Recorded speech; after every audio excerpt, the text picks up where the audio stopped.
अस्सलामुअलैकुम to all of you. उम्मीद करती हूँ कि आप सब लोग खैर खैरियत से होंगे। आज के हमारी वीडियो का जो टॉपिक है वो है एक्सरसाइज 2.3 के वर्ड प्रॉब्लम्स, जो लास्ट वीडियो में हम कंप्लीट नहीं कर पाए थे, तो आज हम उनको कंप्लीट करने जा रहे हैं। क्वेश्चन नंबर 1 की तरफ चलते हैं, जिसमें हमसे कह रहे हैं find the length of a side of a square if its area is equal to the area of a rectangle whose width is 6 centimetre and the length is 24 centimetre. ठीक है, तो अब हमारे पास ये वर्ड प्रॉब्लम्स हैं, जिसमें हमारे पास डिफरेंट टाइप की चीज़ें डिस्कस करेंगे, एरिया डिस्कस करेंगे, लेंथ डिस्कस करेंगे, विड्थ दी भी होगी। सही है, तो हमारे पास डिफरेंट शेप्स की यहाँ पे बात की है। मोस्टली हमारे पास यहाँ पे स्क्वायर और रेक्टेंगल की बात की हुई है। अच्छा, सबसे पहले हमारे पास अगर इस सवाल में हम गौर से देखें तो हमें क्या फाइंड आउट करनी है, length of a side of a square. तो सबसे पहले हम इसका डेटा बना लेते हैं। यहाँ पे डेटा में हम लोग यहाँ पे लिख देंगे length of the side of a square is equals to question mark. ठीक है, अब हमारे पास दूसरी इन्फॉर्मेशन क्या दी थी, if its area is equal to the area of rectangle. तो यहाँ पे हमारे पास हम दूसरी जो है इन्फॉर्मेशन लिखेंगे कि area of square is equals to area of rectangle. सही है, तो हमने ये वाली बात भी लिख दी। अच्छा, अब हमारे पास यहाँ पे दी हुई है area of rectangle whose width is 6 centimetre and length is 24 centimetre. तो हमारे पास यहाँ पे जो विड्थ और लेंथ दी हुई है रेक्टेंगल की, हम वो लिख लेते हैं। तो मैं यहाँ पे लिखूंगी length of rectangle is equals to 24 centimetre and its width is 6 centimetre. ठीक है, हमने अब ये जो भी हमारे पास डेटा की चीज़ें थी, हमने सबसे पहले तो वो लिख ली। अब हम सबसे पहले आपको यहाँ पे बना के दिखाते हैं एक रेक्टेंगल। तो मैंने यहाँ पे सबसे पहले एक रेक्टेंगल आपके लिए ड्रॉ कर रही हूँ। ठीक है, ये हमारे पास आ गया रेक्टेंगल, जिसमें हमारे पास ये वाली साइड और ये वाली साइड बराबर होती है, और ये वाली साइड और ये वाली साइड बराबर होती है। ठीक है, हमारे पास यहाँ पे जो इसकी लेंथ दी हुई है वो दी हुई है, इसकी विड्थ हमारे पास है 24 सेंटीमीटर की, और इसकी जो लेंथ है हमारे पास वो दी हुई है हमें 6 सेंटीमीटर की। सही, और ये आ गई हमारे पास इसकी विड्थ। हमसे कह रहे हैं जो इसका एरिया है ना, ये जो एरिया जो पूरा कलर पार्ट होता है हमारे पास, दैट इज योर एरिया, वो बराबर है एक स्क्वायर है हमारे पास यहाँ पे, उसके एरिया से। इसका भी ये आ गया स्क्वायर का एरिया। तो ये जो दोनों एरियाज है ना, ये आपस में क्या है, बराबर हैं। तो आपने क्या फाइंड आउट करके बताना है, ये जो लेंथ मिसिंग है इस स्क्वायर के एक साइड की, हमें वो आप मालूम करके बता दें। मैंने कहा बड़ा ही आसान सा सवाल है, इतना मुश्किल नहीं है। मैं सबसे पहले यहाँ पे सॉल्यूशन की हेडिंग डाल दूँगी, और मैं जो हूँ वो सबसे पहले area of rectangle find out करूँगी। यहाँ पे मैं सबसे पहले एरिया ऑफ रेक्टेंगल क्यों फाइंड आउट करी हूँ, क्योंकि इसका एरिया इसके एरिया के बराबर है। अब मैं यहाँ पे सबसे पहले एरिया ऑफ रेक्टेंगल का आपको फॉर्मूला लिख के दिखा दूँ। तो area of rectangle is equals to length multiply by width. तो मेरे पास जो लेंथ है वो 6 सेंटीमीटर की, तो विड्थ मेरे पास 24 था। तो मेरे पास जो एरिया आएगा, अगर मैं 24 को यहाँ पे 6 से आपको मल्टीप्लाई करके दिखाऊँ तो इट इज़ 144। तो मैंने यहाँ पे लिख दिया 144, और क्योंकि एरिया तो यहाँ पे सेंटीमीटर का स्क्वायर आ जाएगा। ये आ गया मेरे पास एरिया ऑफ रेक्टेंगल। ठीक है, अब मैंने कहा कि एरिया ऑफ रेक्टेंगल बराबर था एरिया ऑफ स्क्वायर के, तो मैंने यहाँ पे अपनी कंडीशन लगाई, area of rectangle is equals to area of square. ठीक है, तो अगर लेट सपोज ये हमारे पास 144 है, तो ये भी मेरे पास 144 हो गया। अच्छा, हमारे पास क्योंकि हमें पता है कि हमारे पास जो स्क्वायर होता है उसमें चारों साइड्स होती हैं बराबर होती हैं। अगर इसकी लेंथ हमारे पास 2 है तो इसकी भी 2 होगी, इसकी भी 2 होगी, और इसकी भी 2 होगी, फॉर एग्जाम्पल के तौर पर। ठीक है, अच्छा, तो अगर मेरे पास लेट सपोज कि इसकी एरिया जो है, इट मीन्स एरिया हमारे पास क्या होता है, स्क्वायर का एरिया होता है लेंथ मल्टीप्लाई बाय लेंथ, और एल के ऊपर स्क्वायर छोटा सा। अगर मैं दो लेंथ्स को आपस में मल्टीप्लाई करूँ तो मेरे पास एरिया ऑफ स्क्वायर निकल जाता है। ठीक है, तो अगर मेरे पास एरिया ऑफ स्क्वायर प्रेजेंट है तो मैं उससे आराम से लेंथ जो है मैं निकाल सकती हूँ। मैं यहाँ पे रखूँगी area of square is equals to 144 centimetre का स्क्वायर। ठीक है, टेकिंग स्क्वायर रूट। अब मैं जब स्क्वायर रूट लूँगी तो ये जो मेरे पास 144 है ये रूट के अंदर चला जाएगा। मैंने आपको प्रीवियस वीडियो में जो स्क्वायर रूट है वो डिवीजन मेथड से भी सॉल्व करना सिखाया था, और प्राइम फैक्टराइजेशन मेथड से भी सॉल्व करना सिखाया था। तो अब मैं सिंपली 144 का रूट लूँगी तो मेरे पास आ गया 12। तो ये मेरे पास आ गया length of the side of square is equals to +-12। अब आपके दिमाग में एक चीज़ आ सकती है कि हमने यहाँ पे प्लस माइनस क्यों लगाया है। जब भी हम स्क्वायर रूट रिमूव करते हैं किसी चीज़ के ऊपर से तो हमारे पास प्लस माइनस दोनों की साइन लगती है, क्योंकि हमारे पास लेंथ जो है वो नेगेटिव नहीं हो सकती। इसलिए हमारे पास जो फाइनल आंसर जो होगा, length of the side of square is equals to +12 centimetre. आप यहाँ पे रीजन भी लिख सकते हैं, क्योंकि लेंथ हमारे पास जो है कभी भी नेगेटिव नहीं होती, इसलिए हम लोगों ने यहाँ पे प्लस जो है वो 12 सेंटीमीटर को कंसीडर किया है। हमने कुछ भी नहीं किया, हमारे पास दोनों के एरिया, एक का एरिया दिया हुआ था, एक का एरिया हमें फाइंड आउट करना था, क्योंकि इसमें कहा था कि रेक्टेंगल का एरिया बराबर है स्क्वायर के एरिया के। तो मैंने कहा सबसे पहले मैं अपना जो है वो रेक्टेंगल का एरिया फाइंड आउट करती हूँ, तो उसी को मैं स्क्वायर का एरिया भी कंसीडर कर लूँगी।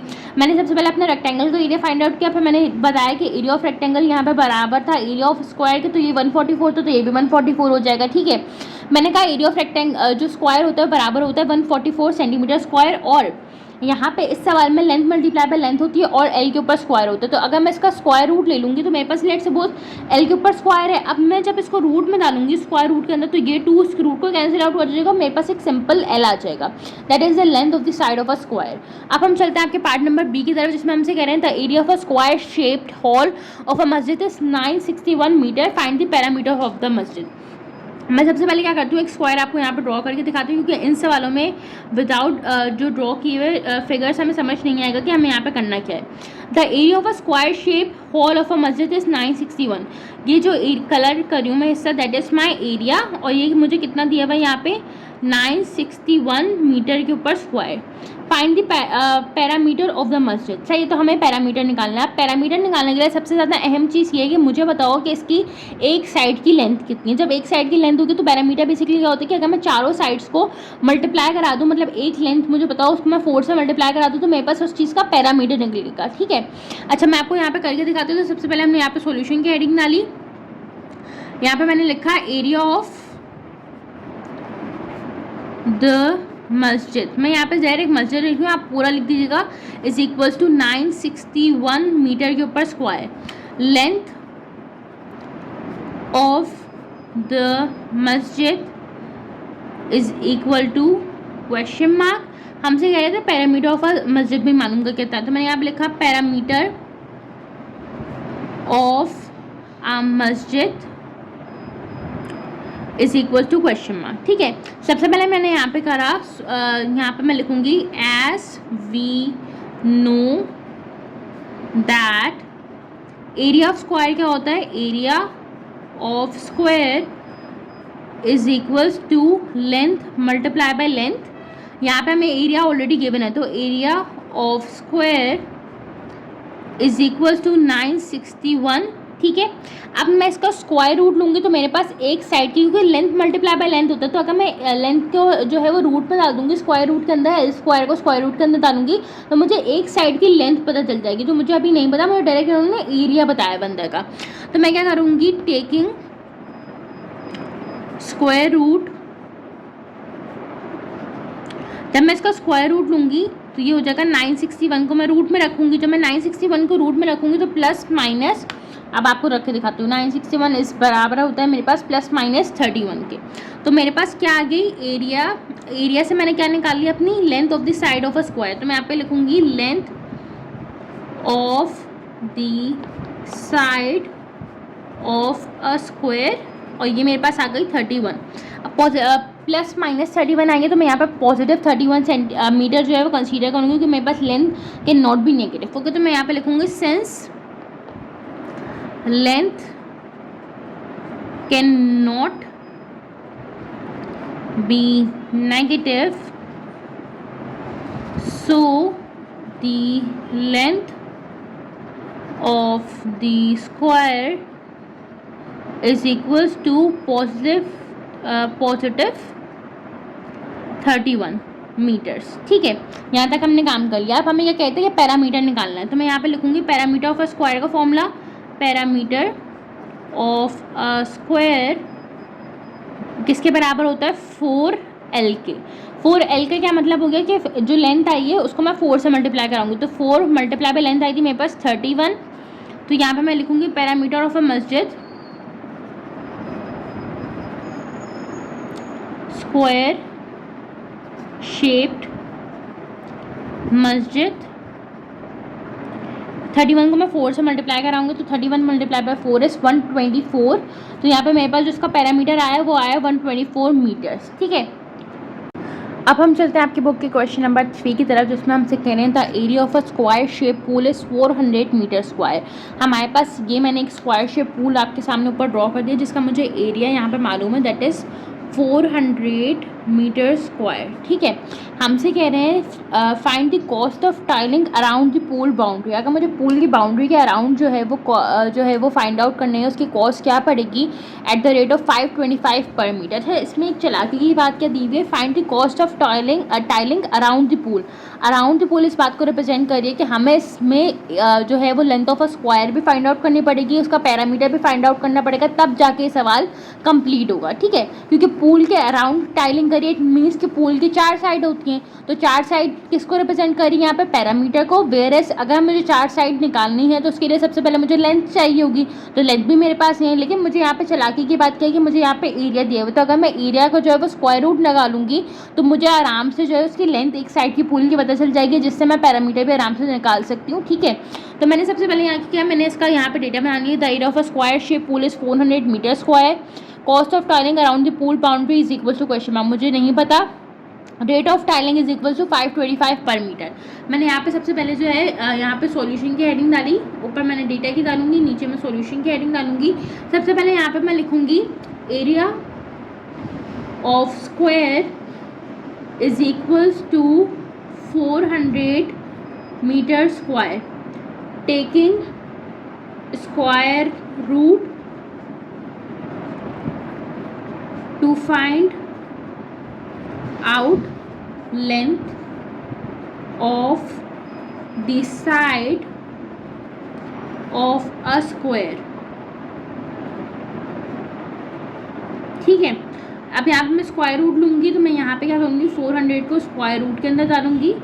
400 को जब मैं स्क्वायर रूट के अंदर डालूंगी तो मेरे पास जो आंसर आएगा मैं आपको करके दिखा देती हूँ। 400 को जब मैंने स्क्वायर रूट में डाला तो मेरे पास आंसर आ रहा है 20। ठीक है, अब यहाँ पे क्योंकि मेरे पास जगह कम है तो मैं यहाँ पे वो नहीं लिख रही कि since length can not be negative so we will not consider -20। तो यहाँ पे सिंपली मैं +20 यहाँ पे +20 मीटर रख के मैंने यहाँ पे इसको सॉल्व कर लिया। इट मीन्स कि मेरे पास लेंथ कितनी आई, लेंथ आ गई मेरे पास, लेंथ ऑफ द स्क्वायर, और वो आ गई मेरे पास 20 मीटर के बराबर। ठीक है, इट मीन्स कि अगर मेरे पास इसकी एक साइड की लेंथ 20 है तो बाकी साइड की भी 20 होगी। तो मुझे अब क्या फाइंड आउट करना पड़ेगा, इसका पैरामीटर फाइंड आउट करना पड़ेगा। तो मैं यहाँ पे पैरामीटर ऑफ द स्क्वायर का फॉर्मूला लगाऊंगी कि perimeter of a square is equals to 4L। ठीक है, अब मुझे क्या करना पड़ेगा, लेंथ है मेरे पास 20, तो मैं 4 मल्टीप्लाई करूँगी 20 से, तो मेरे पास यहाँ पे आएगा जो पैरामीटर आ जाएगा, perimeter of a square is equals to, जब मैं 4 को 20 से मल्टीप्लाई कराऊंगी तो 4 मल्टीप्लाई बाई 20 इज 80। तो मेरे पास जो इसका पैरामीटर आया दैट इज़ 80 मीटर्स। तो मैंने यहाँ पे लिख दिया 80 metres.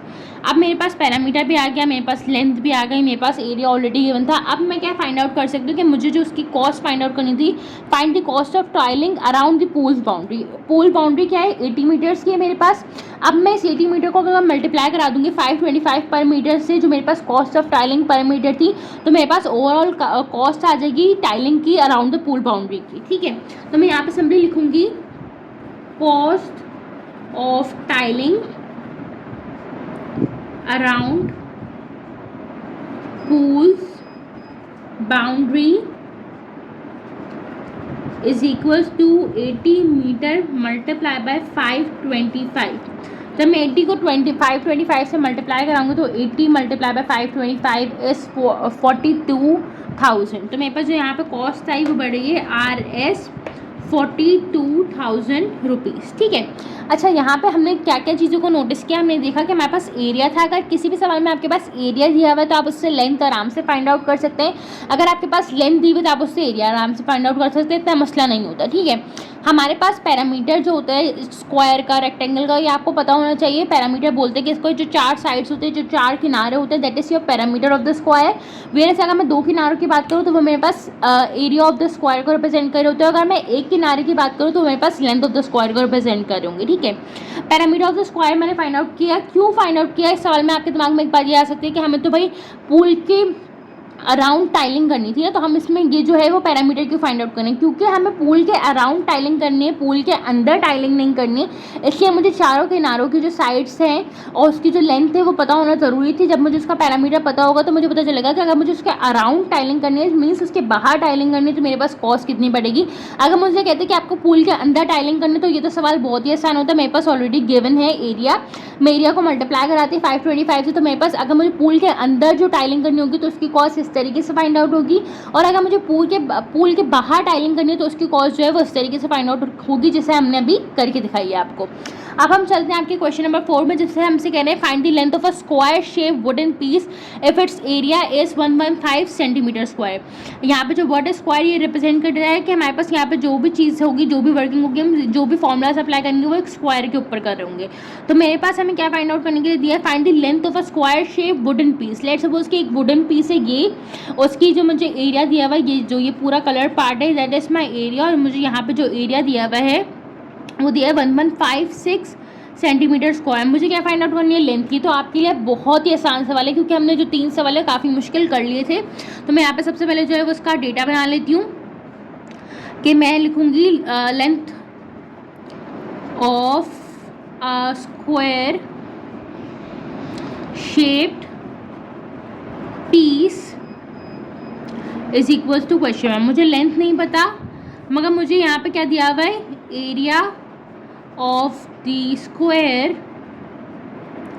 Is equal to area मुझे कितना दिया हुआ है 1156 सेंटीमीटर स्क्वायर। मैंने यहाँ पे सॉल्यूशन की हेडिंग डालूंगी, ठीक है। यहाँ पे मैं एरिया ऑफ स्क्वायर का फॉर्मूला लगाऊंगी, area of a square is equal to length multiply by length, यहाँ पे है 1156 सेंटीमीटर स्क्वायर, ठीक है। अब मैं अगर यहाँ पे स्क्वायर रूट ले लूँ तो taking square root to find out the length of a square और the length of the side of a square, बात एक ही होगी। तो जब मैं इसको स्क्वायर रूट के अंदर डालूंगी तो 1156, तो ये मेरे पास खुलेगा प्लस माइनस, और मैं इसको आपको डाल के भी दिखा देती हूँ, रूट 1156 इज इक्वल टू 34, सही है। तो इट मीन्स कि प्लस माइनस 34 सेंटीमीटर हो गई। ये मेरे पास आ गई length of the square shaped wooden piece. क्योंकि हमारे पास इस सवाल में हमने अभी इससे पहले डिस्कस किया था कि लेंथ जो है वो कभी भी नेगेटिव नहीं हो सकती, इसलिए since length can not be negative, so the length of a square shaped wooden piece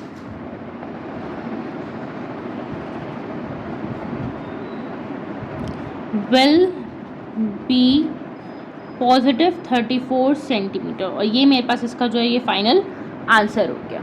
अब हम चलते हैं आपकी बुक के लास्ट सवाल की तरफ, जिसमें हमसे कह रहे हैं find the perimeter of a square shape frame whose area is 784 centimetre square. As you can clearly see that I have draw a square here. अब हमने क्या कहा कि उसका एरिया हमें बताया हुआ कि कितना है 784 सेंटीमीटर स्क्वायर। सबसे पहले मैंने यहाँ पर डेटा बना लिया कि the area of a square shape frame is 784 centimetre square. Parameter of the square मुझे फाइंड आउट करना है, क्योंकि यहाँ पे लिखा हुआ है वो मुझे नहीं पता। अगर मुझे पैरामीटर फाइंड आउट करना है इट मीन्स कि सबसे पहले मुझे length of a square find out करनी पड़ेगी। जब तक मेरे पास लेंथ नहीं आएगी तब तक मैं जो वो parameter of the square find out कभी भी नहीं कर सकते, अगर मेरे सवाल के अंदर लेंथ मौजूद नहीं है। तो मैंने क्या किया, मैंने सबसे पहले यहाँ पे सॉल्यूशन की आपके लिए हेडिंग डाली, और मैंने क्या किया, मैं यहाँ पे एरिया दिया हुआ तो लेंथ फाइंड आउट करूँगी। तो मैंने यहाँ पे लिखा है area of a square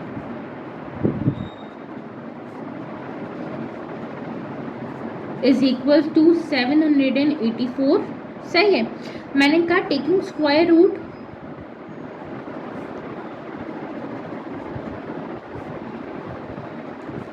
to find out the length of the side of a square.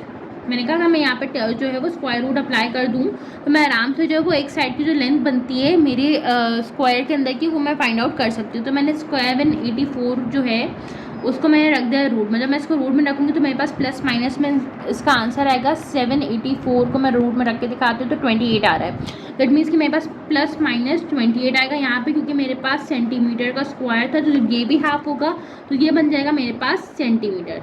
अब लेंथ हमारे पास क्योंकि नेगेटिव में नहीं होती इसलिए मैं क्या कहूँगी कि ये जो स्क्वायर है इसकी जो एक साइड की लेंथ है वो पॉजिटिव 28 है। इट मीन्स अगर ये लेट सपोज मैंने लेंथ बोली तो ये 28 है तो ये भी 28 है, ये भी 28 है और ये भी 28 होगी। ठीक है, मैंने कहा एक काम करती हूँ, पैरामीटर ऑफ द स्क्वायर का फॉर्मूला लगाती हूँ। तो perimeter of a square is equals to 4 multiply by L.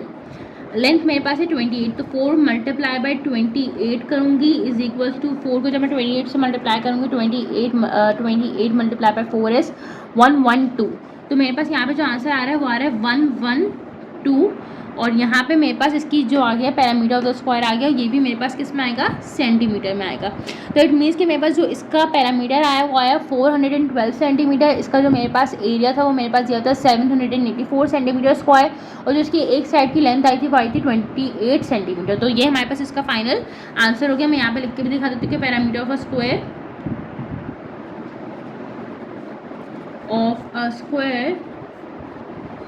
Shaped frame is equals to 412 centimetre. उम्मीद करती हूँ कि आपको ये वीडियो पसंद आई होगी। मैंने जो कॉन्सेप्ट समझाने की कोशिश की है वो आपको अच्छी तरीके से समझ आ गए होंगे। थोड़े से डिफ़िकल्ट सवाल होते हैं बच्चों के लिए, लेकिन प्रैक्टिस से और चीज़ों को समझ के जो है ये चीज़ें बड़ी आसान हो जाती है, इतना मुश्किल नहीं होता। अपना ख्याल रखिए, मुझे काइंडली अपना फीडबैक प्रोवाइड करें ताकि मैं अपनी क्वालिटी को मज़ीद इन्हांस कर सकूँ। अपनी कोई भी क्वारीज हो तो काइंडली उसको कमेंट बॉक्स में प्लेस कर देगा। अपना ख्याल रखिएगा। इंशाल्लाह आप लोगों से अगली वीडियो में मिलते हैं, तब तक के लिए फ़ी अमान अल्लाह। अल्लाह हाफ़िज़।